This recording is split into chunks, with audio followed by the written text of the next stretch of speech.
Before the blues had a name. Before guitars cried in smoky bars. Before records ever captured sorrow and turned it into sound. There was a man in Mississippi whose voice made grown men stop working in the fields. They said when he sang, you didn't just hear music. You heard chains. His name was Eli Turner. He wasn't famous. He wasn't recorded. And history never wrote him down. But the people who heard him never forgot him. Because Eli didn't just sing about pain. He lived in the space between slavery and freedom. A place where the chains were gone. But nothing else had really changed. Stay with me. Because what happened to Eli Turner will reveal a truth most people still don't want to face. That freedom came. But for many, it never fully arrived. And somehow, his voice became the sound that the world would one day call the blues. The year is 1890. 25 years have passed since the 13th Amendment supposedly abolished slavery in the United States. 25 years since the Emancipation Proclamation promised freedom to 4 million enslaved people. 25 years since the Civil War ended and the Union declared victory over the Confederacy.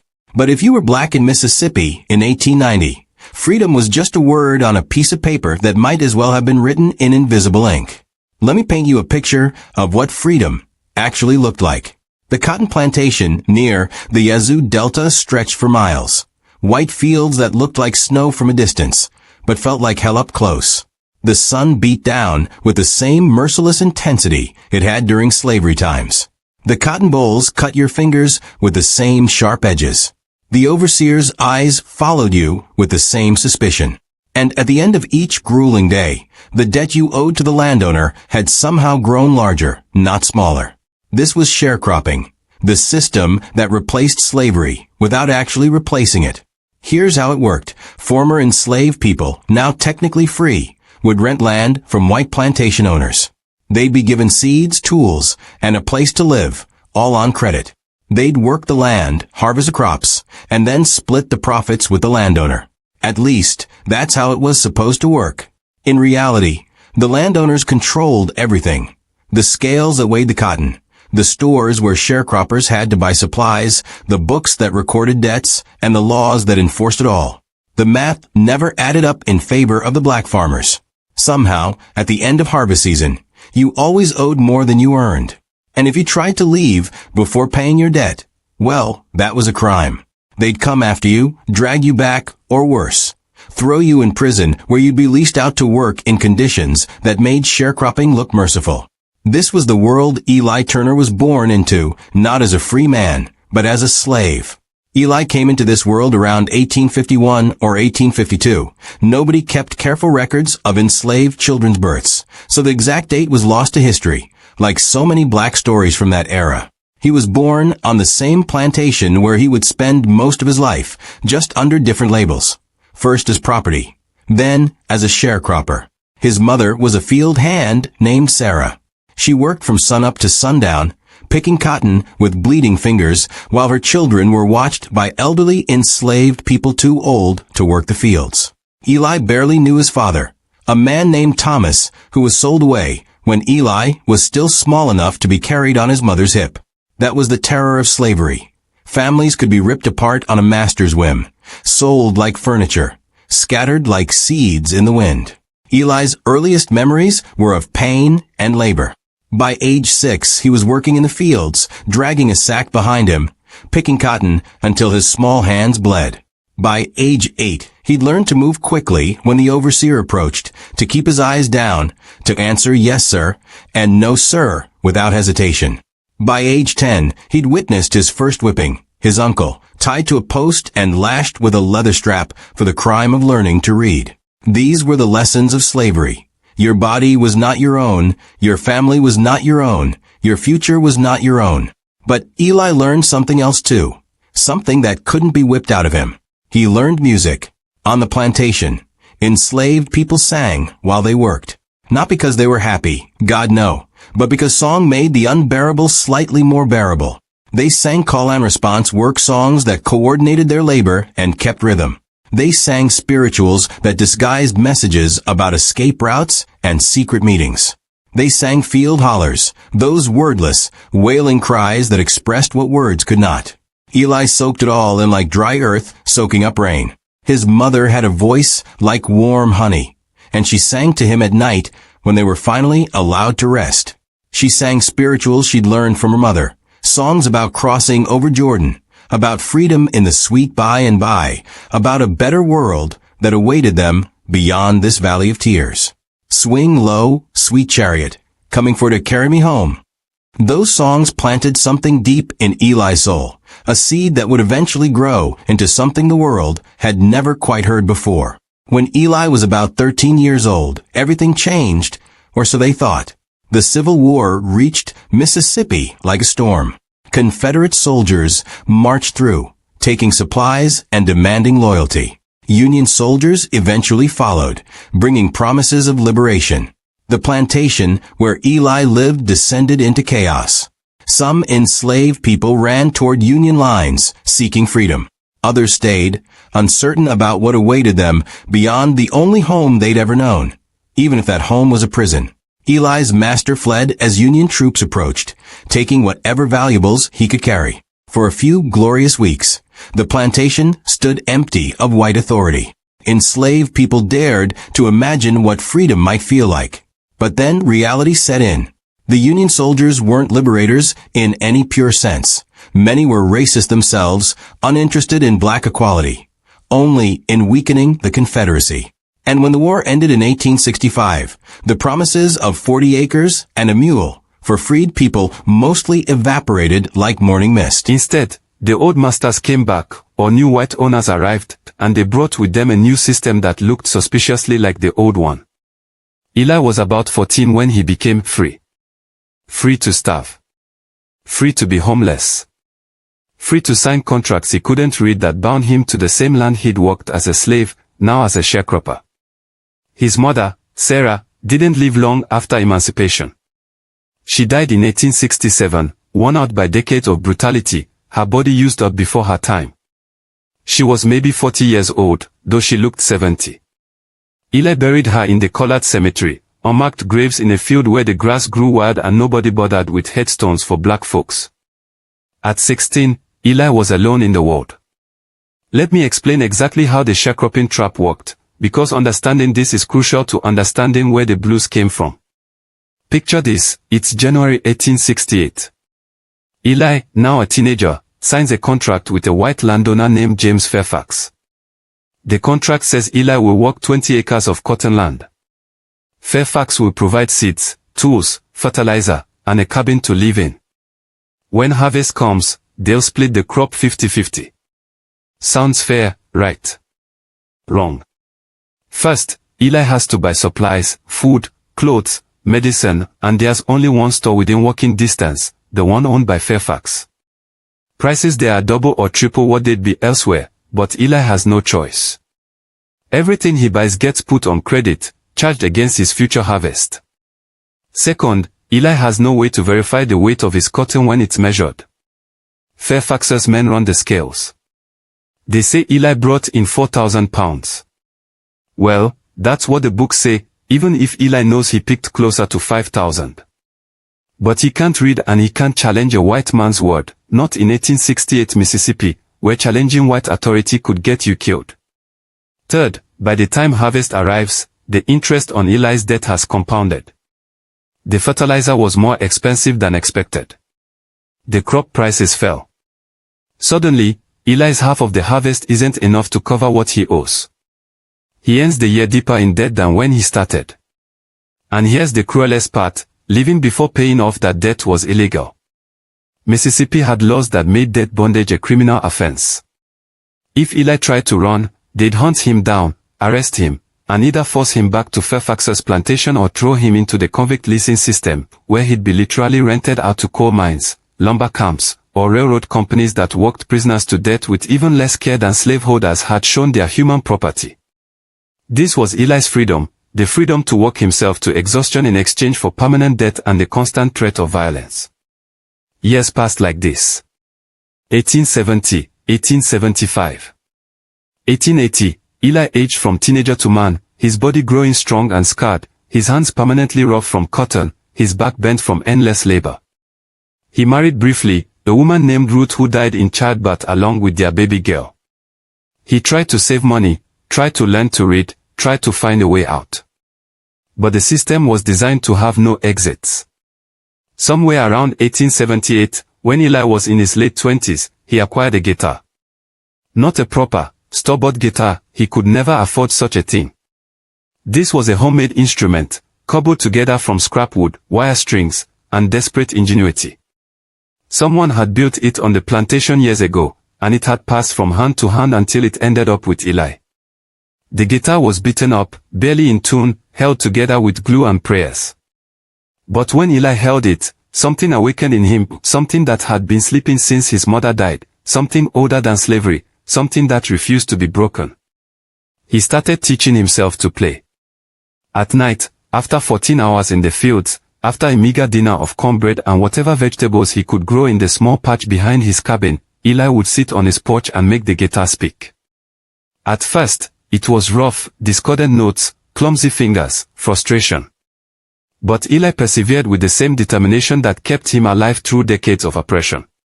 Slowly, painfully, he learned to coax melody from those wire strings. And then he started to sing. The songs that came out of Eli weren't spirituals exactly, though they carried echoes of the church songs he'd grown up with. They weren't work songs either, though they had that same rhythmic drive. They were something new, something that hadn't quite existed before, at least not in this form. They were raw, honest, unfiltered.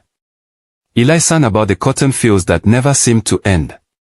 About death that grew like kudzu, strangling everything it touched. About the girl he'd loved who died too young. About roads he wanted to walk but never could. About freedom that turned out to be another kind of cage. His voice was rough, not trained, not polished, but powerful in its authenticity. He bent notes in ways that classical European music didn't, sliding between pitches, adding vibrato that sounded like crying, holding on to syllables until they became almost wordless moans. The technical term is blue notes, those flatted thirds and sevenths that give blues music its distinctive sound. But Eli didn't know theory. He was just expressing what he felt, and what he felt didn't fit into the neat boxes of Western musical scales. He sang. I woke up this morning, chain still on my soul. I woke up this morning, chain still on my soul. Master say I'm free now, but the death won't let me go. Or, cotton fields stretched to the sky, sun beat down like hell. Cotton fields stretched to the sky, sun beat down like hell. Pick until your fingers bleed, got nothing left to sell. These weren't sophisticated lyrics by literary standards. They were simple, repetitive, direct. But they carried a truth that fancy poetry couldn't touch. Word spread quietly through the black community. Eli Turner had songs. On Saturday nights, when the week's labor was finally done and Sunday stretched ahead, the one-day sharecroppers weren't required to work. People would gather. Not officially, not in any organized way that might attract white attention, but quietly, casually, as if by accident. They'd drift toward Eli's cabin as twilight fell. 10 people, 15, sometimes 20, field hands and washerwomen. Old folks who remembered slavery, and young ones born into freedom that didn't feel free. Families with children who needed to understand their history through something other than terror. Eli would sit on his porch, guitar across his lap, and play. In the fading light, surrounded by people who understood his pain because it was their pain too. Eli's music became more than entertainment. It became testimony. It became truth-telling in a world that demanded black silence. It became a form of resistance, not the dramatic, violent kind that got you killed, but the quiet, persistent kind that said, we are still here. We still feel. We still remember. The songs evolved as Eli refined his craft. Some were deeply personal, about his lost wife, his murdered uncle, his mother's grave. Others were more universal, capturing the collective experience of black people in the post-Reconstruction South. He developed what would later be called the 12-bar blues structure, though he didn't know that's what it was called. He'd sing a line, repeat it with slight variation, then resolve it with a third line. They tell me I'm free, but I'm working all the same. Say that I'm free, but I'm working all the same. Only difference now is slavery changed its name. Or, Walked down to the river, thought about jumping in. Walked down to the river, thought about jumping in. But drowning myself won't save me from this sin. That last song was particularly powerful because everyone there understood the subtext. Black life in Mississippi in 1880 was so brutal that death seemed like a reasonable option. And yet, survival itself was a form of defiance. Choosing to live, to keep singing, to refuse to be broken, was its own kind of rebellion. The gatherings were dangerous in their own way. If white folks found out about them, they might get suspicious. Were the black folks plotting something? Planning an uprising? You couldn't be too careful with these people, the whites thought. Better to break up any group larger than a few people. Better to keep them isolated and fearful. But the need for community, for shared experience, for Eli's songs, was greater than the fear. To understand why Eli's music mattered, you need to understand the broader context of black life in Mississippi in the 1880s and 1890s. This was the era of redemption, when white Southerners redeemed their states from Reconstruction and black political power. It was the era when the brief promise of black citizenship was violently crushed. In 1890, Mississippi adopted a new state constitution specifically designed to disenfranchise black voters. They couldn't explicitly say black people can't vote. That would violate the 15th Amendment. So they got creative. They instituted poll taxes that poor black folks couldn't afford. They required literacy tests administered by white registrars who would pass illiterate whites while failing literate blacks. They created grandfather clauses that exempted people whose grandfathers had voted, conveniently excluding everyone descended from enslaved people. The result? In 1867, during Reconstruction, Mississippi had 67,000 black voters. By 1892, after the new Constitution, that number had dropped to 8,600. By 1895, it was essentially zero. This was also the era of lynching. Between 1882 and 1968, Mississippi had the highest number of lynchings of any state, 581 documented cases, though the real number was certainly higher. These weren't spontaneous acts of mob violence. They were terrorism, used systematically to control black populations through fear. The crimes that could get you lynched were often absurd. Looking at a white woman, talking back, trying to vote, being too successful in business, not showing enough deference. Sometimes no crime was alleged at all. The lynching itself was the point, a reminder of who held power. Eli lived with this fear every single day. He'd seen the aftermath of lynchings, bodies hanging from trees, left there as warnings. He'd heard the stories whispered in terror. The man burned alive in nearby county, the woman raped before being killed, the teenage boy tortured for hours before being shot. He knew that any white person, at any time, for any reason or no reason at all, could end his life with impunity. This is the soil the blues grew from, not just personal sadness, but collective trauma. Not just individual hardship, but systematic oppression. Not just bad luck, but evil deliberately designed and carefully maintained. As the 1880s turned into the 1890s, Eli's music matured. He was in his 40s now, his youth gone, his body bearing the accumulated damage of decades of cotton labor. His hands were arthritic, but still nimble on the guitar strings. His voice had deepened, grown more textured, more capable of conveying the weight of all he'd experienced. His songs became more complex, more sophisticated in their emotional range. He could make his guitar laugh or weep. He developed techniques that would later become blues staples. The bottleneck slide, he used a broken bottleneck, bending strings to create that crying sound, percussive rhythms that made the guitar into a drum. He sang about specific incidents that everyone in his community knew about. The lynching of Tom Wilson in 1889, accused of stealing a pig he'd actually raised himself. Eli's song about Tom didn't mention his name, too dangerous, but everyone knew. They took a good man down to the tree. They took a good man down to the tree. Said he stole something, but he was guilty of being free. The flood of 1890 that destroyed crops and left sharecroppers even deeper in debt. Eli captured the despair. River came and took my cotton, took my corn, took my hope. River came and took my cotton, took my corn, took my hope. Now I'm drowning in this debt, can't even buy no rope. The election violence of 1890, when black men trying to vote were beaten, shot, and run out of town. Went to vote like the law said I could. Went to vote like the law said I could. They met me with shotguns, said freedom ain't for my neighborhood. These songs were dangerous. If the wrong white person heard them, understood what Eli was really saying, it could mean his death. But Eli sang them anyway, carefully, to audiences who understood the code, who could hear the truth beneath the metaphor. His music also contained moments of unexpected beauty and resilience. Not everything was despair.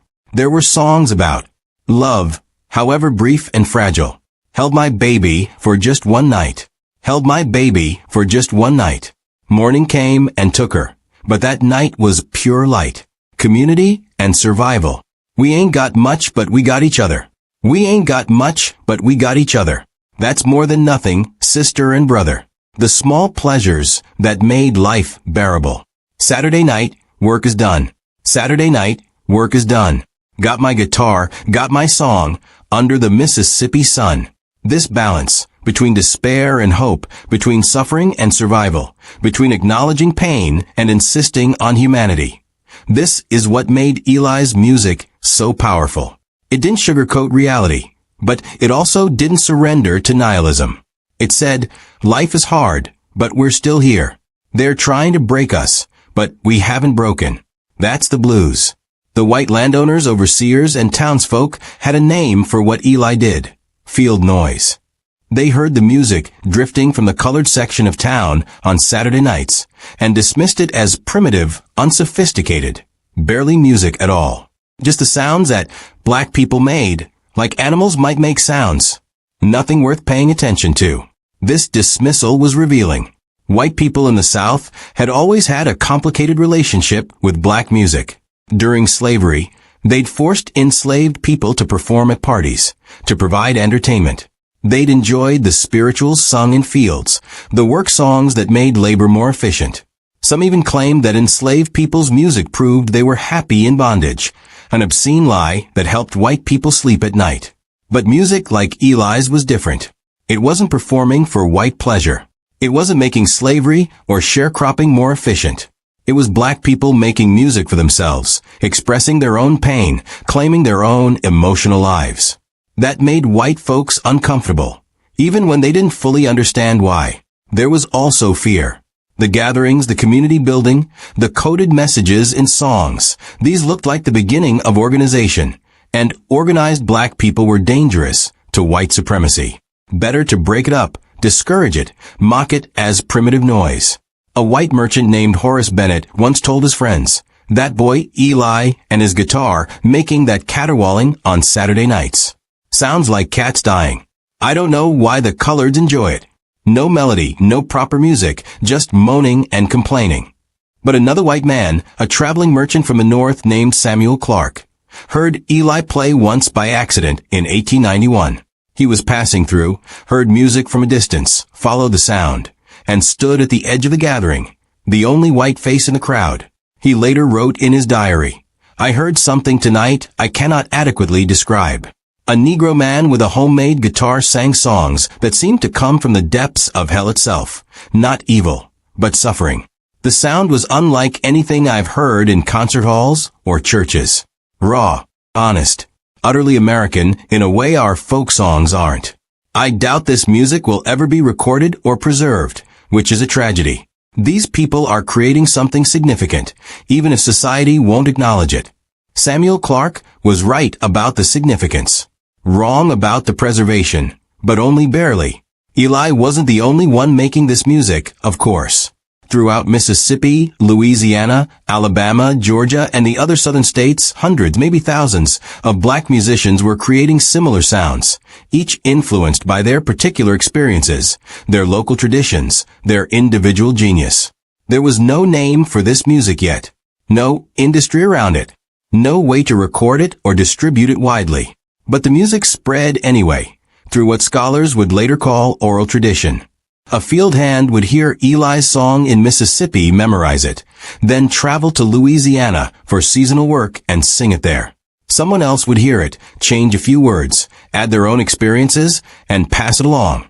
The song would mutate, evolve, adapt to new contexts, while retaining its essential DNA, that 12-bar structure, those blue notes, that deep emotional honesty. Traveling musicians, though most were just workers who happened to play, carried songs from plantation to plantation, work camp to work camp. The music moved like water, finding its own path, spreading through the Black South like a river system with countless tributaries. Railroad camps were particularly important nodes in this network. Black men worked laying tracks, living in temporary camps, moving with the railroad as it expanded. They brought their music with them, learned songs from other workers, created new verses about railroad work, about leaving home, about the train as a symbol of both escape and oppression. The railroad itself became a powerful metaphor in this proto-blues music. Hear that train whistle, lonesome as can be. Hear that train whistle, lonesome as can be. That train going somewhere, but it ain't taking me. Prison work gangs also spread the music. Black men arrested on trumped-up charges or for genuine petty crimes, often driven to crime by poverty, would work on chain gangs, building roads, clearing land. They'd sing to coordinate their labor, and these work songs shared musical DNA with what Eli was doing. Women contributed too, though their role is often overlooked. Black women domestic workers, washerwomen, and field laborers sang their own versions of these songs, often focused on different themes. The pain of raising children you knew would face discrimination, the exhaustion of working all day for white families, and then coming home to your own family's needs, the particular vulnerability of black women to sexual violence. All of this music, Eli's songs, the songs of countless others, was flowing together, creating something larger than any individual artist. A genre was being born, though nobody knew it yet. As the 1890s progressed, Eli Turner aged.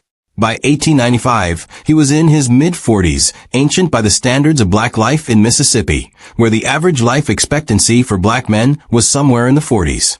His body was failing in the ways bodies fail when they've been worked too hard for too long, chronic pain, difficulty breathing, a cough that wouldn't quit. He still played music, but less frequently. The arthritis in his hands made it painful to form chords. His voice, once powerful, had grown thin and raspy.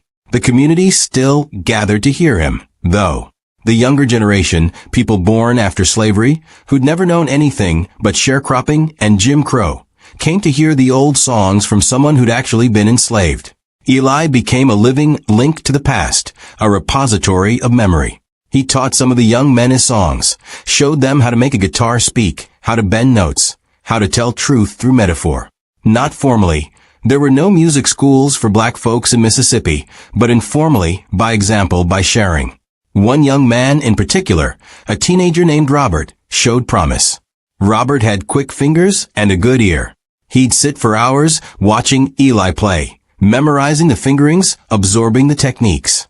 Eli saw something of himself in Robert, that hunger to express what couldn't be said in ordinary words, that need to turn pain into something bearable.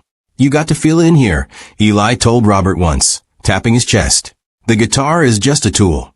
The song comes from in here, from everything you've lived through, everything you've seen, everything you can't forget. Robert nodded, understanding. And you got to be careful, Eli added. White folks don't like it when we tell too much truth. You got to be clever. Say things sideways.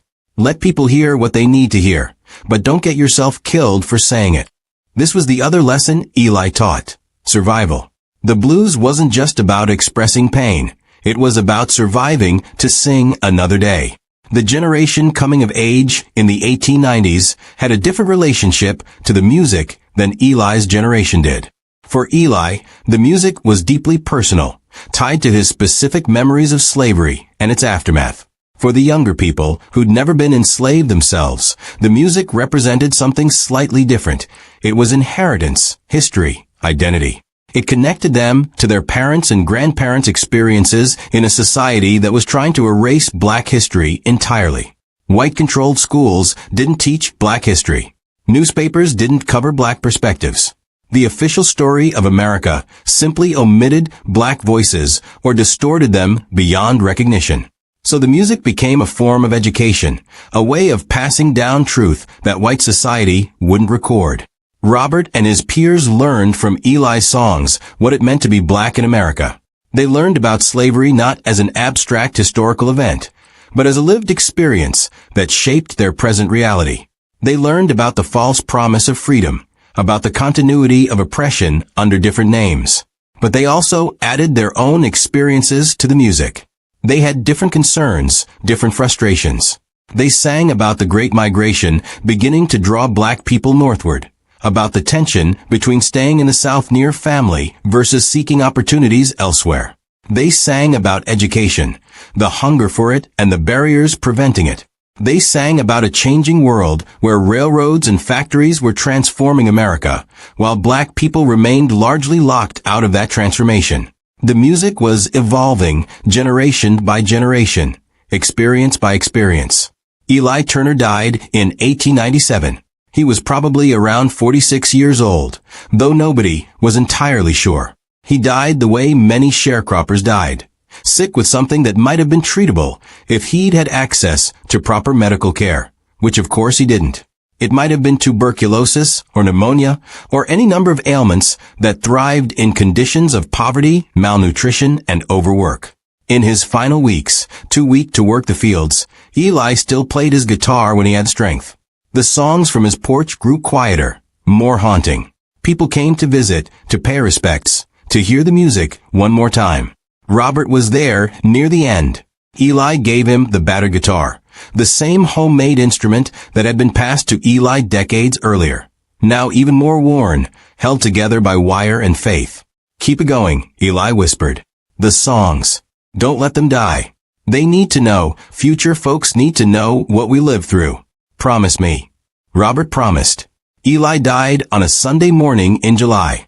They buried him in the colored cemetery, the same plot where his mother and wife rested. There was no headstone. Sharecroppers couldn't afford headstones. There was no obituary in the local newspaper. Black deaths weren't newsworthy. There was no official record of his passing, really, except in the memories of the people who'd known him. The white landowner, James Fairfax, barely noticed. One sharecropper dies, another takes his place. That's how the system worked. But in the black community, Eli's death was marked with genuine grief. They'd lost one of their own, one of their truth-tellers, one of their historians. They'd lost a voice. At the burial, there was singing, not the happy spirituals about heaven, but something more like what Eli himself had created. Mournful, honest, acknowledging the pain of loss, while celebrating survival. Robert played the guitar. His fingers were unpracticed compared to Eli's, but he played some of the old man songs. People sang along, their voices rising in the hot Mississippi air, carrying Eli's spirit into whatever came next. After Eli's death, his songs didn't die. They couldn't. They'd taken root too deeply. Robert continued playing, adding his own songs to the repertoire, teaching others. Eli's music spread through that informal network of workers, travelers, and communities. The songs mutated as they spread, each musician adding their own flavor, their own experiences, their own genius. By 1900, you could find music that sounded like Eli's all across the Mississippi Delta, though nobody called it blues yet. That term wouldn't be widely used until the early 1900s, and its exact origin is disputed. Some say it came from blue devils, a term for depression and sadness. Others trace it to African musical traditions. Regardless of etymology, the music existed before the name. And slowly, very slowly, white America began to notice. Not all of white America. Most still dismissed it as primitive noise. But some musicians, folklorists, anthropologists began to recognize that something significant was happening in black communities across the South. Something musically innovative, emotionally powerful, distinctly American. Around 1903, a black composer named W.C. Handy heard a man playing music similar to Eli's at a train station in Mississippi. Handy, who'd had formal musical training, was struck by the raw power of the sound. He began incorporating elements of this folk music into his own compositions. In 1912, Handy published Memphis Blues, often credited as the first blues composition to be formally published. Of course, the blues had existed long before Handy wrote it down. Men like Eli Turner had been playing it for decades. But Handy's version could be copyrighted, distributed, sold. It began the process of commercializing the blues. In 1920, Mamie Smith recorded Crazy Blues, the first blues record to be widely distributed. It sold 75,000 copies in the first month, proving that there was a market for this music. Record companies suddenly became interested in what they'd previously dismissed. Throughout the 1920s and 1930s, record company scouts traveled through the South with portable recording equipment, capturing the music of black artists who'd been playing in obscurity for years. Robert Johnson, Son House, Charlie Patton, Skip James. These names became known to history because they were recorded. But for every artist who got recorded, there were hundreds who didn't. Thousands who died unknown, their music lost except for what could be passed along by memory. Eli Turner was one of these, never recorded, never famous, yet crucial to the development of the genre. So why does Eli Turner's story matter? Because it represents something larger than one man. It represents the truth about where the blues came from, not from record companies or radio stations or famous musicians, but from people like Eli, enslaved people, sharecroppers, prisoners, domestic workers, people ground down by oppression who refuse to be silent about it. The blues is often romanticized now.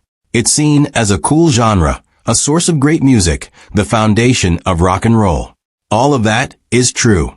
But it's important to remember what the blues actually was at its origin. Testimony to suffering, evidence of crimes, proof of survival. When you listen to blues music, even modern, commercial blues, you're hearing echoes of Eli Turner and thousands like him. You're hearing the sound of slavery and its aftermath. You're hearing what it meant to be black in America, when being black meant constant danger, constant poverty, constant disrespect. You're also hearing resilience, because the fact that these songs exist at all is remarkable.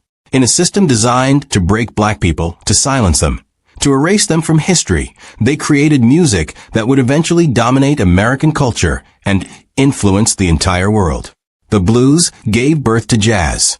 Jazz influenced rhythm and blues. R&B evolved into soul. Rock and roll was born from blues and country music. Hip-hop sampled from all of these traditions. Almost every genre of American popular music can trace its roots back to the blues, which means it all traces back to people like Eli Turner, sitting on a Mississippi porch in 1890, making a homemade guitar tell the truth about America. Forgot. Here's what's tragic. We know almost nothing specific about Eli Turner, because he was never important enough for white society to record. We don't know his exact birth date. We don't know if he had siblings. We don't know his master's full name with certainty. We don't know the exact location of his grave. We don't know what his voice actually sounded like. We don't know the full lyrics to any of his songs because they were never written down in his lifetime. Everything I've told you about Eli is representative, a composite based on what we know about thousands of black people who lived through slavery and sharecropping. The details are accurate to the historical context. But Eli himself is symbolic of a generation whose stories were deliberately not recorded. This is the violence of historical erasure. Not just physical violence, though there was plenty of that, but the violence of being deemed unworthy of remembering. The violence of having your story told, if at all, by people who didn't care about your humanity. Most of what we know about slavery comes from plantation records written by slaveholders, not from enslaved people themselves. Most of what we know about sharecropping comes from economic data and court records, not from the sharecroppers' perspectives. The blues is one of the few sources we have where black voices from that era speak directly, unfiltered. But even then, we lost so much. The earliest blues recordings weren't made until the 1920s, a generation after men like Eli were creating the music. We'll never hear the original sound, the first blues, the moment when field hollers and spirituals and work songs crystallized into something new. That music is gone, lost to time and historical neglect. Understanding the origins of the blues isn't just an academic exercise.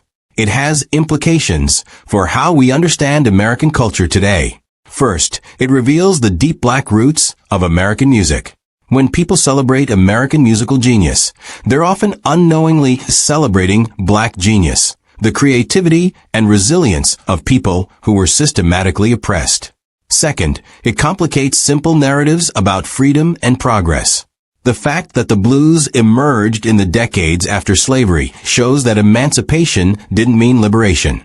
Understanding this history helps us see the continuity of racial oppression from slavery through Jim Crow through mass incarceration.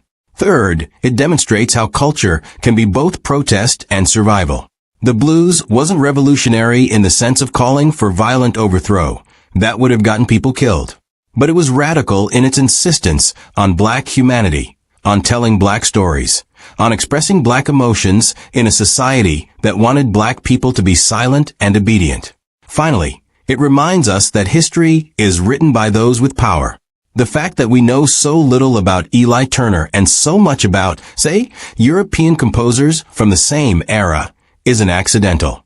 It reflects whose stories were deemed worth preserving. Modern blues has become something quite different from what Eli Turner played.